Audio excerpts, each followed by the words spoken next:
Et bonsoir à tous et bienvenue sur PS2 Channel. Et aujourd'hui, encore la collection PS4, donc ce sera la deuxième partie. Donc on commence directement avec les deux Disney. Donc Aladdin le Roi Lion et Aladdin, le Roi Lion et le Livre de la Jungle. Voilà, c'est ça. C'est des compilations Disney, donc avec les trois jeux dedans. Donc moi, c'est des jeux, je pense que ce sont les jeux qui étaient sortis sur Mega Drive à l'époque, mais moi je les avais fait sur PC. Il y avait un CD-ROM sur PC avec ces trois jeux là-dedans, enfin ces jeux-là. Et donc je me souviens que c'était des bons petits jeux sympas en 2D comme ça. Franchement, à faire, c'est quand même des jeux très très sympas. Bon, celui-là est toujours sous blister, je l'ai pas encore ouvert. Puyo Puyo vs Tetris, excellent. Ça c'est un bon jeu que tout le monde connaît. Puyo Puyo et Tetris, tout le monde les connaît.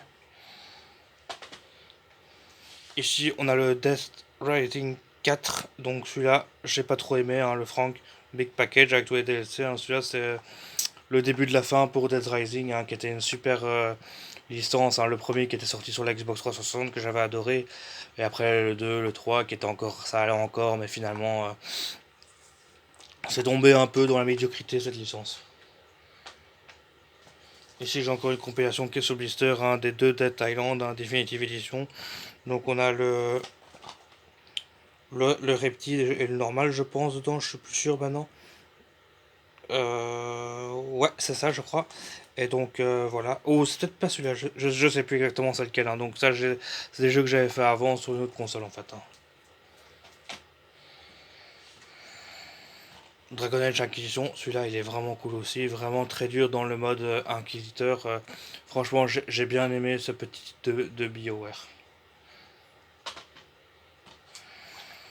Oh, encore un jeu de foot ici, le PES 2021. J'avais oublié que la licence PES existait encore, mais je l'ai acheté, voilà, juste pour tester un PES sur PS4, puisque PES est une licence que j'adorais sur la PS2, mais qu'après j'ai trouvé qu'elle tombait un peu dans l'oubli, parce qu'elle n'avait jamais les droits de licence et tout.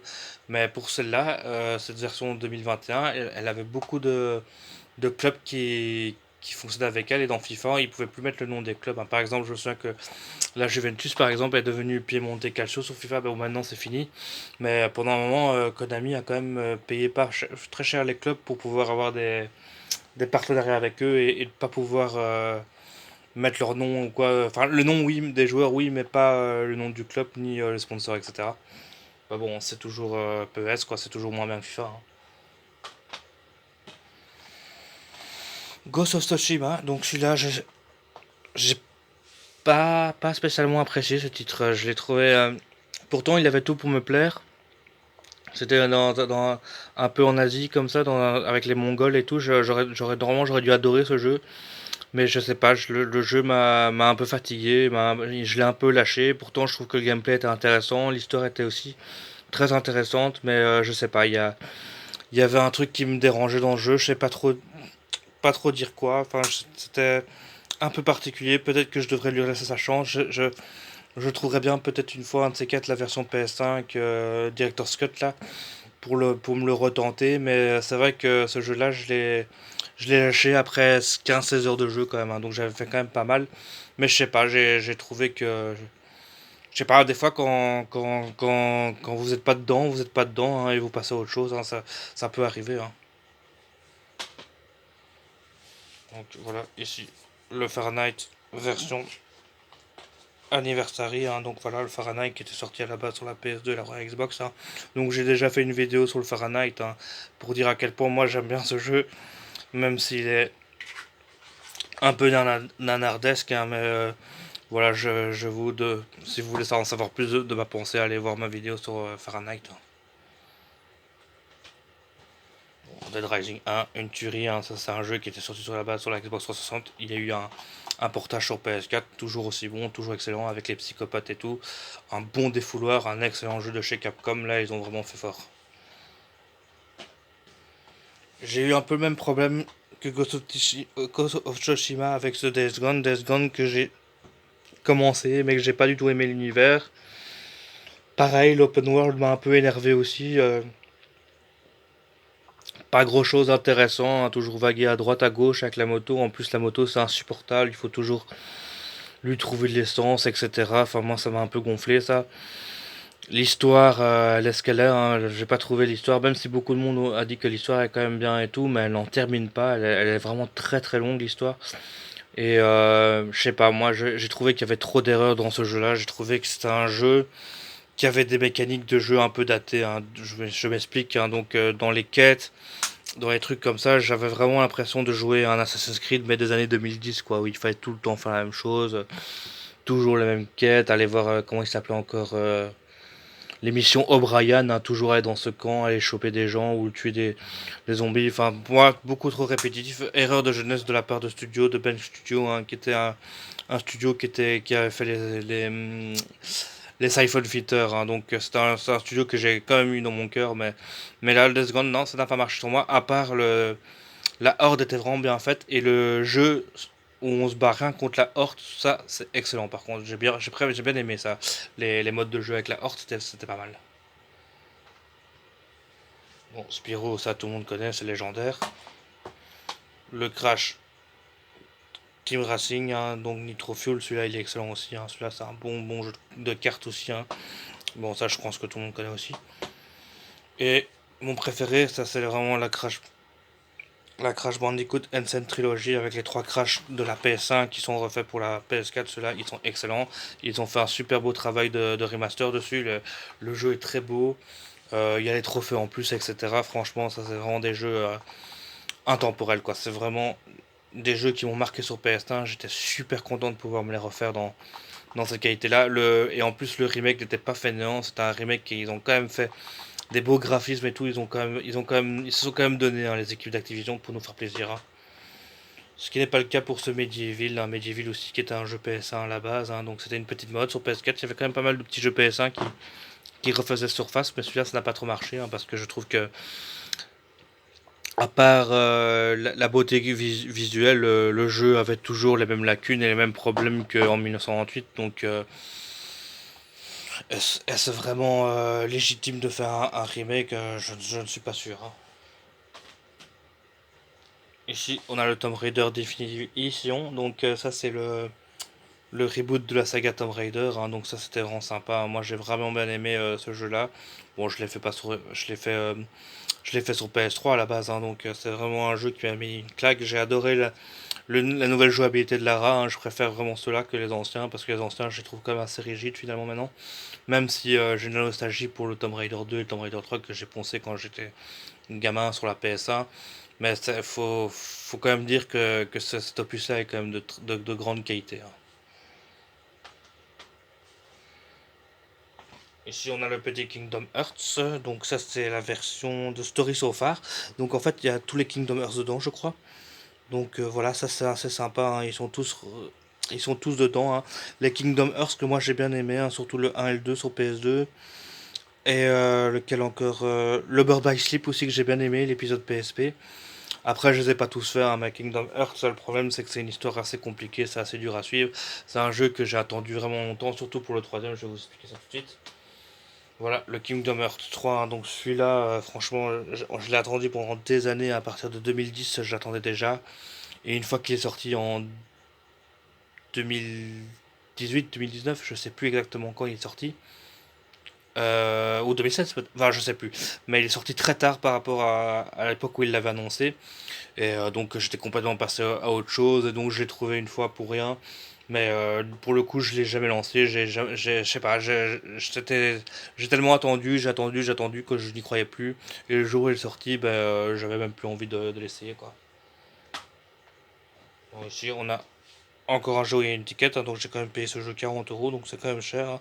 Donc c'est une compilation de Heavy Rain et Beyond Two Souls, hein, donc dans la même veine que le Fahrenheit, hein. C'était jeu Quantic Dream, hein, Quantic Dream qui est un studio que je respecte vraiment pour leur volonté de faire un mélange entre le jeu vidéo et le cinéma.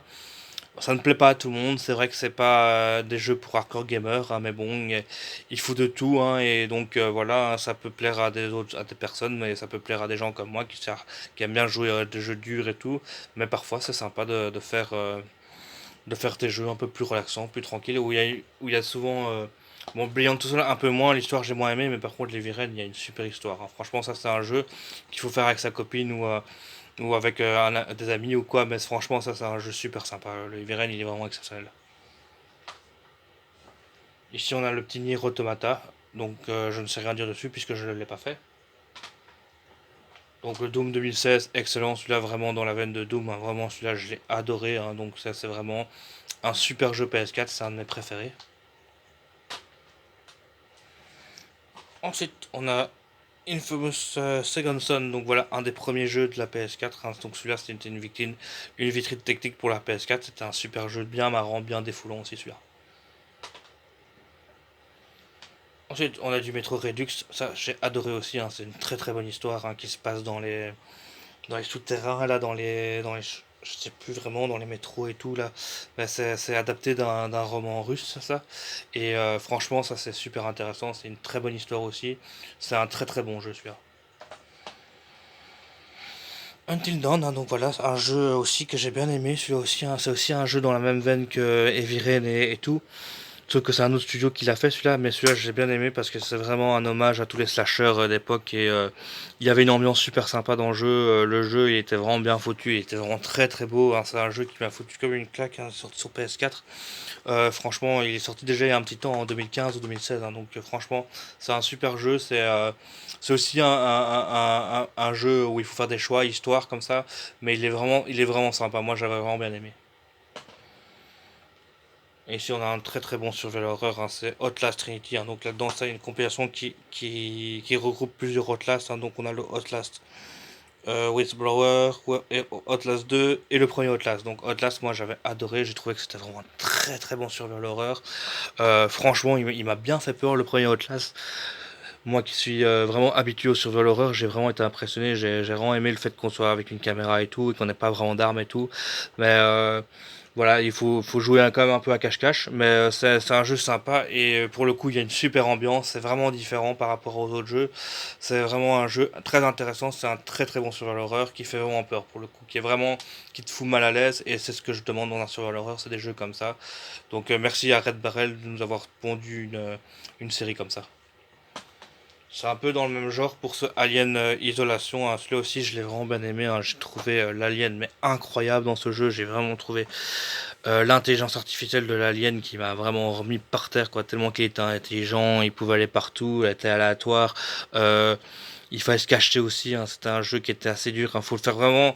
Vous voyez, c'est le genre de jeu, il faut vraiment faire ces jeux-là dans les modes les plus difficiles, hein, parce que c'est vraiment là où vous allez vraiment stresser, vous allez vraiment avoir le sentiment de ce que c'est des survival horror, et c'est des jeux comme ça, hein. Franchement, à faire absolument, c'est des bons survival horror. Ici, on a The Quarry. Alors, celui-là, je l'ai fait aussi. Celui-là, c'est aussi un jeu, c'est les mêmes développeurs qui ont fait Until Dawn. Mais pour le coup, celui-là, il est beaucoup moins bien. Alors, je l'ai fait. J'ai trouvé que l'histoire était pas très bien. Cliché au plus haut possible. Inintéressant. Franchement, celui-là. Pourtant, ça avait l'air de bien démarrer et tout. Mais finalement, c'est un scénario qu'on a vu et revu. Il n'y a rien d'intéressant. Il n'y a rien d'original dans ce jeu. Ici, on a le Resident Evil Origin Collection. Donc, celui-là, on a une compilation du Resident Evil de la GameCube, hein, donc le Rebirth, et le 0, je pense. Donc, c'est deux épisodes GameCube qui ont été refaits pour la PS4, hein. Donc, le Resident Evil 1 qui est une masterclass absolue, hein, clairement. Le 0 aussi qui est pas mal. Mais voilà, donc si vous voulez regoûter à ce chef-d'œuvre, hein, vous pouvez le faire sur PS4. C'est possible grâce à cette édition-là, en fait, hein. Ici, on a les révélations, hein. Donc c'est le 2 celui-là, donc je possède pas le premier. Le premier, je l'ai sur PS3. Et donc là, j'ai une version ouverte et j'ai une version sous blister. Ouais, j'ai pas mal de Resident Evil sous blister parce qu'en fait, un jour, à Carrefour, ils avaient un bundle de plusieurs Resident Evil et en fait, je l'ai pris parce qu'il était vraiment bradé genre à 15 € pour 3 4 5 Resident Evil. Donc je l'ai pris.